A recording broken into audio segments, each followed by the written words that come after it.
नमस्ते। आज हम एलन पैटन के 1948 के उस कालजयी उपन्यास की दुनिया में उतर रहे हैं जिसने दक्षिण अफ्रीका की आत्मा को कागज पर उतार दिया था। Cry the beloved country. एक ऐसा उपन्यास जो आज भी उतना ही प्रासंगिक है। बिल्कुल, हमारे पास इस पर कुछ बहुत ही साफ नोट्स हैं जो इसकी कहानी, किरदारों और इसके गहरे संदेश को परत दर परत खोलने में हमारी मदद करेंगे। हाँ, हमारा मकसद है इस शक्तिशाली कहानी के दिल तक पहुंचना। ये कहानी रंग भेद की औपचारिक शुरुआत से ठीक पहले के दक्षिण अफ्रीका की तस्वीर खींचती है। नस्ली अन्याय, गरीबी और इन सब के बीच उम्मीद की एक कांपती हुई लौ की कहानी। हाँ, और ये सिर्फ एक कहानी नहीं है। ये उस समय के दक्षिण अफ्रीका के सामाजिक ताने बाने का आप कह सकते हैं कि आईना है। पेटन हमें दो अलग अलग दुनियाओं का टकराव बहुत करीब से दिखाते हैं। दो दुनियाएं। हाँ, एक तरफ है पारंपरिक ग्रामीण जिंदगी और दूसरी तरफ वो भागता हुआ गुमनाम शहरी जीवन।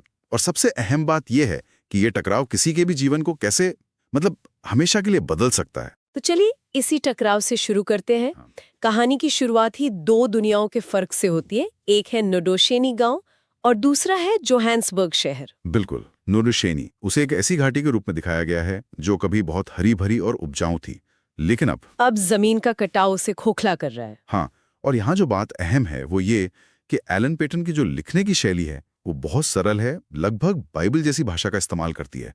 तो ये जमीन का कटना सिर्फ एक पर्यावरण की समस्या नहीं रह जाती, वो एक प्रतीक बन जाता है। बिल्कुल, ये जुलू समाज और उसकी परंपराओं के टूटने का प्रतीक है। जैसे जमीन अपनी पकड़ खो रही है, वैसे ही वहां का समाज भी बिखर रहा है। लोग शहर जा रहे हैं, परिवार टूट रहे हैं। हाँ, एक तरह की निराशा ने पूरे गांव को घेर रखा है। और इसी टूटी हुई जमीन पर हमें मिलते हैं कहानी के मुख्य किरदार स्टीफन कोमालो, एक बुजुर्ग और बहुत ही विनम्र पादरी। और यहीं से उनका सफर शुरू होता है ना। हाँ उन्हें जोहान्सबर्ग से एक चिट्ठी मिलती है जी, कि उनकी बहन बीमार है और उन्हें वहां बुलाया गया है। ये सिर्फ एक यात्रा नहीं लगती, ऐसा लगता है जैसे वो अपनी शांत, जानी पहचानी दुनिया छोड़कर एक एक अनजान समंदर में उतर रहे हों। सही कहा, जोहान्सबर्ग उनके लिए बिल्कुल अलग है। वो शहर के शोर, भीड़ और नैतिक पतन से घबरा जाते हैं। गांव में तो सब एक दूसरे को जानते थे। हाँ, एक सामाजिक ढांचा था, लेकिन जोहान्सबर्ग में लोग गुमनाम हैं, रिश्ते खोखले हैं और अपराध एक रोजमर्रा की बात है।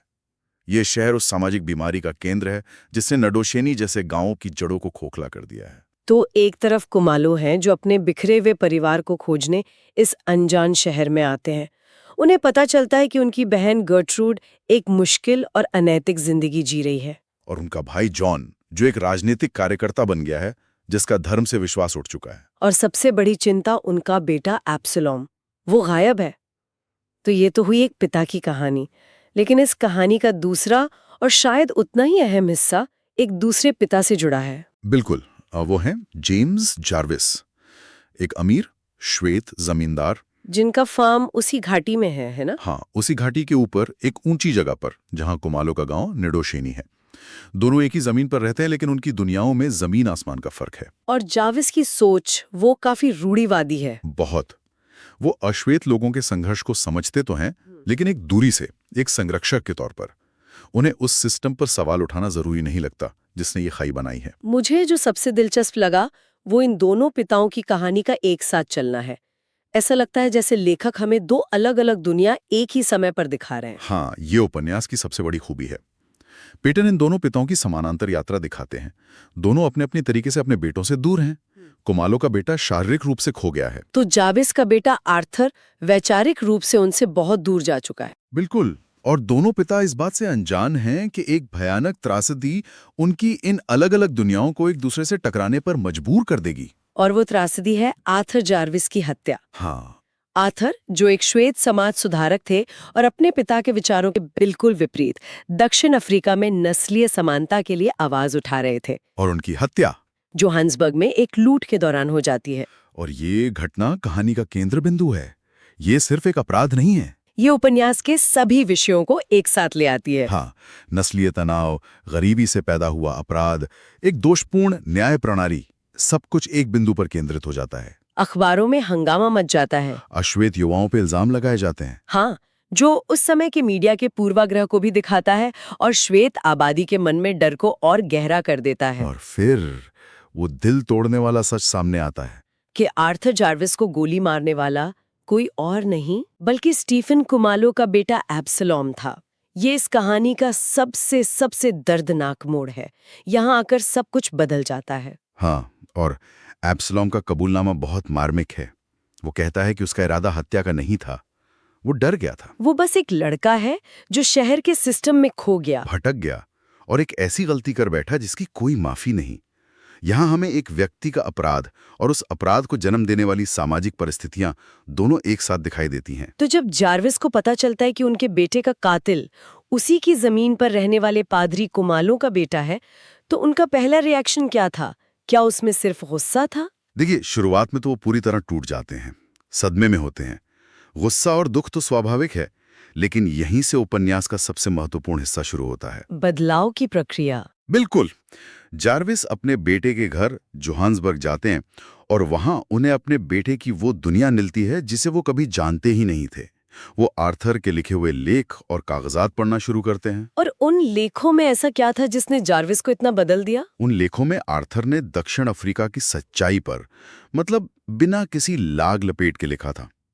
दिलचस्प बात यह है कि आर्थर जार्विस अपने लेखों में अब्राहम लिंकन का हवाला देते थे। अच्छा। वो लिख रहे थे कि दक्षिण अफ्रीका को अपने नस्लीय पूर्वाग्रहों से वैसे ही मुक्त होना होगा जैसे अमेरिका को गुलामी से होना पड़ा। वो लिखते हैं कि श्वेत लोगों का बनाया हुआ सिस्टम या श्वेत लोगों के सामाजिक और नैतिक पतन के लिए जिम्मेदार है। ये बातें अपने ही बेटे से पढ़ना एक रूढ़िवादी श्वेत जमींदार के लिए एक झटके जैसा था। उन्हें पहली बार गहरा अपराध बोध होता है कि वो अपने बेटे को कभी समझ ही नहीं पाए। ये त्रासदी जार्विस को दुनिया अपने बेटे की आदर्शवादी नजरों से देखने पर मजबूर करती है। यानी उनकी निजी पीड़ा सामाजिक अन्याय के प्रति उनकी समझ को जगा देती है। और दूसरी तरफ कुमालो इस त्रासदी से कैसे निपटते हैं? कुमालो भी पूरी तरह टूट जाते हैं, लेकिन उनकी आस्था उन्हें संभालती है। वो अपने बेटे के किए पर शर्मिंदा हैं, लेकिन वो उसे छोड़ते नहीं हैं। वो एब्सलोम की गर्भवती प्रेमिका को ढूंढते हैं, उससे मिलते हैं और उसे अपने परिवार का हिस्सा बनाने का फैसला करते हैं। उनका किरदार हमें दिखाता है कि सबसे गहरे अंधेरे में भी करुणा और जिम्मेदारी का रास्ता चुना जा सकता है। और फिर एब्सलोम का मुकदमा शुरू होता है, जो कि वो भी उस समय की व्यवस्था का एक आईना था। बिल्कुल। मुकदमे के दौरान ये साफ हो जाता है कि न्याय की उम्मीद बहुत कम है। एब्सलोम सच बोलता है, अपना गुनाह कबूल करता है, लेकिन उसके साथ जो दो और लोग थे वो झूठ बोलकर बच निकलते हैं, क्योंकि सिस्टम ही ऐसा था। हाँ, बचाव पक्ष दलील देता है कि एब्सलोम सामाजिक परिस्थितियों का शिकार है, लेकिन उस समय की न्याय व्यवस्था में इन दलीलों की कोई जगह नहीं थी। एक श्वेत व्यक्ति की हत्या हुई थी और किसी न किसी अश्वेत को सजा मिलनी ही थी, और उसे मौत की सजा सुनाई जाती है। हाँ। ये फैसला उस कठोर व्यवस्था को उजागर करता है जिसके बारे में आर्थर जार्विस लिखा करते थे। जार्विस के लिए ये उनके बेटे के विचारों की एक दुखद पुष्टि थी, और कुमालो के लिए उनकी आखिरी उम्मीद का अंत। लेकिन कहानी यहाँ निराशा में खत्म नहीं होती। असल में यहीं से सुलह और उम्मीद का एक नया अध्याय शुरू होता है। ये बहुत दिलचस्प है। इतनी बड़ी त्रासदी और दुख के बाद उम्मीद कैसे पनपती है? उम्मीद चुपचाप और छोटे छोटे कामों से शुरू होती है। जेम्स जार्विस नडोशेनी लौट आते हैं, लेकिन अब वो एक बदले हुए इंसान हैं। वो कुमालों के गांव के लिए मदद भेजना शुरू करते हैं। हाँ, चुपचाप। सबसे पहले वो छोटे बच्चों के लिए दूध भिजवाते हैं, क्योंकि गांव में कुपोषण एक बड़ी समस्या है। ये सिर्फ दान नहीं लगता, इसके पीछे कोई गहरा मतलब है। ये सिर्फ दान नहीं है, ये प्रायश्चित है। ये एक पुल बनाने की कोशिश है। जार्विस की मदद नस्लीय और आर्थिक खाई को पाटने का एक कदम है। फिर वो खेती में भी मदद करते हैं। हाँ, वो एक कृषि विशेषज्ञ को गांव भेजते हैं, जो लोगों को जमीन को फिर से उपजाऊ बनाने के नए तरीके सिखाता है। ये एक व्यवहारिक उम्मीद है, भविष्य को बेहतर बनाने का एक ठोस तरीका। और वो एक नया चर्च बनाने में भी मदद करते हैं ना? हाँ, गांव का पुराना चर्च जर्जर हो चुका था और एक तूफान में ढह जाता है। जार्विस एक नया मजबूत चर्च बनाने के लिए पैसा देते हैं, और ये नया चर्च, ये नवीनीकरण और एक नई शुरुआत का सबसे बड़ा प्रतीक है। ये दो पिताओं के बीच एक मौन संवाद जैसा है। बिल्कुल, जहां दुख और माफी शब्दों के बिना ही एक दूसरे तक पहुंच रहे हैं। संदेश साफ है, बहुत ज्यादा तकलीफ के बावजूद करुणा और आपसी समझ के जरिए एक नए भविष्य का निर्माण संभव है। उपन्यास की एक बहुत प्रसिद्ध पंक्ति है जो इस पूरी भावना को शायद सबसे अच्छे से दर्शाती है। Cry the beloved country for the unborn child that is the inheritor of our fear. हाँ, इसका मतलब है रो प्यारे देश उस अजन्मे बच्चे के लिए जिसे विरासत में हमारा डर मिलेगा। ये पंक्ति ये उपन्यास का सार है। इसमें दर्द भी है, अपने देश की हालत पर अफसोस भी है। लेकिन साथ ही एक प्रार्थना भी है, एक उम्मीद की आने वाली पीढ़ी शायद इस डर और नफरत की विरासत से मुक्त हो सके। एक चेतावनी भी है और एक आशा भी। तो हमने देखा कि ये कहानी एक टूटी हुई जमीन से शुरू होकर एक टूटे हुए शहर से गुजरती है। ये दो परिवारों के दुखद संगम की कहानी है और कैसे उस दुख से व्यक्तिगत बदलाव और फिर सुलह की एक राह निकलती है। और ये हमें एक बहुत बड़े सवाल के सामने लाकर खड़ा कर देती है।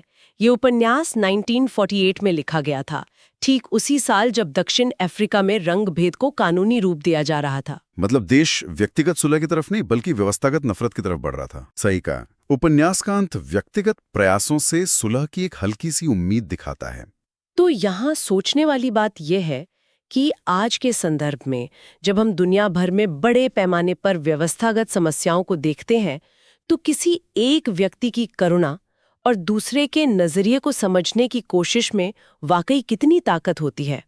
यही वो सवाल है जो ये उपन्यास हमारे लिए छोड़ जाता है। क्या जेम्स जार्विस जैसे व्यक्तियों के छोटे छोटे दयालु कार्य जो निजी दुख से पैदा हुए हैं, सच में एक प्यारे देश के गहरे जख्मों को भरना शुरू कर सकते हैं?